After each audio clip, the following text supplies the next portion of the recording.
I'm in the aeronautics field, yes. Okay.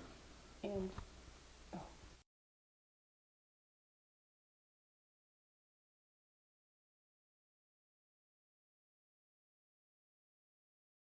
phone was gone.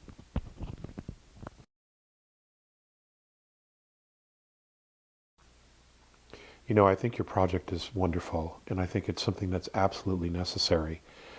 The most fascinating part about this is how fathers have given their power away simply because we have been led through, or led to believe through society, um, that fathers really don't matter, that we're not important necessarily to the actual creation of the family, which really couldn't be further from the truth. And I think the identity of men and fathers, not only in this country but maybe around the world, has suffered greatly in the last 50, 60, maybe 75 years, in that we're not really clear about what our roles are.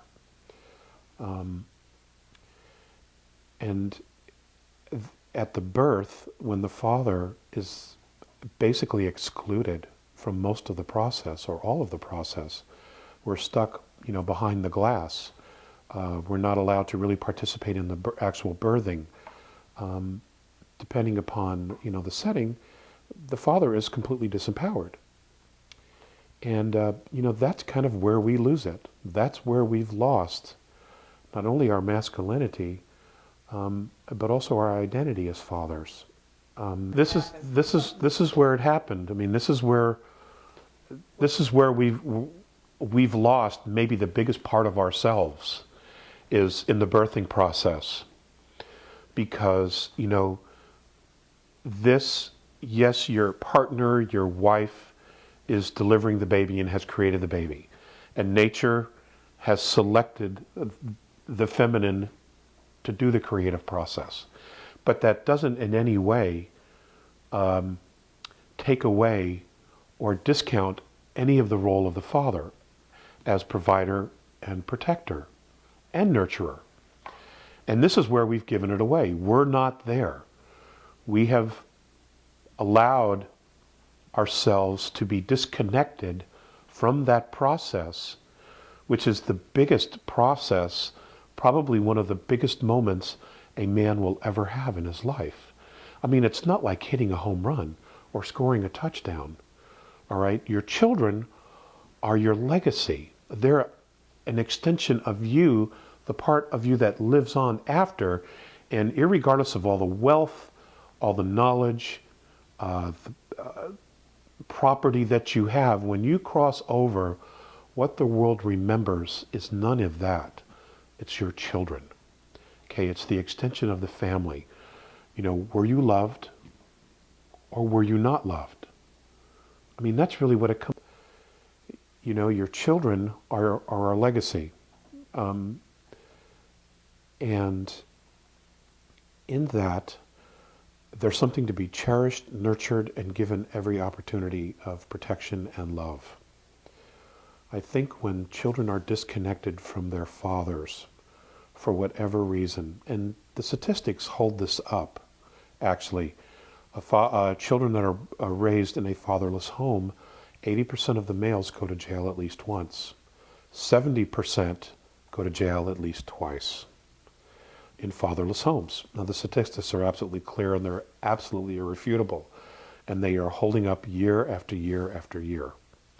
It's not to say that it's always that dramatic, but there are issues simply because a woman cannot teach a man to be a man.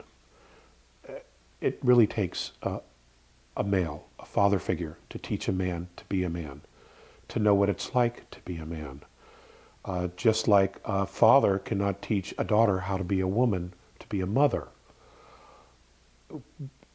It isn't just the perspective or the knowledge piece, but it's the emotional piece. And we're different, we're wired different. That's not to say that, some mothers can't be strong as far as providing boundaries, but it's an identity thing, okay?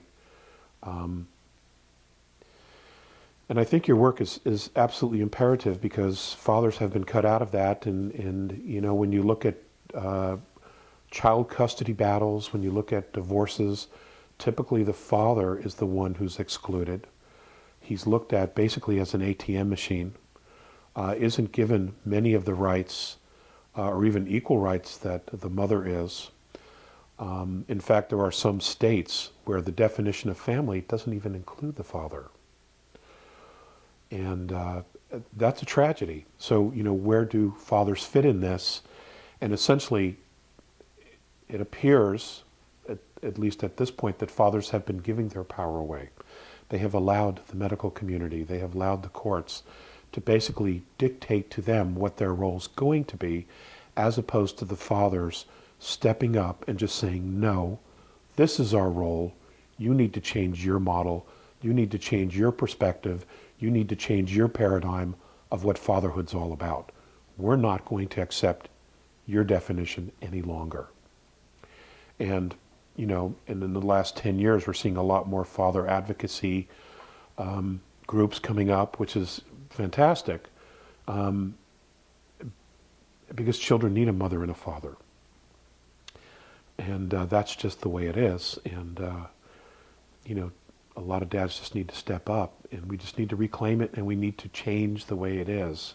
It's not going to change for us. We have to do it. And we have to do it in a very responsible way.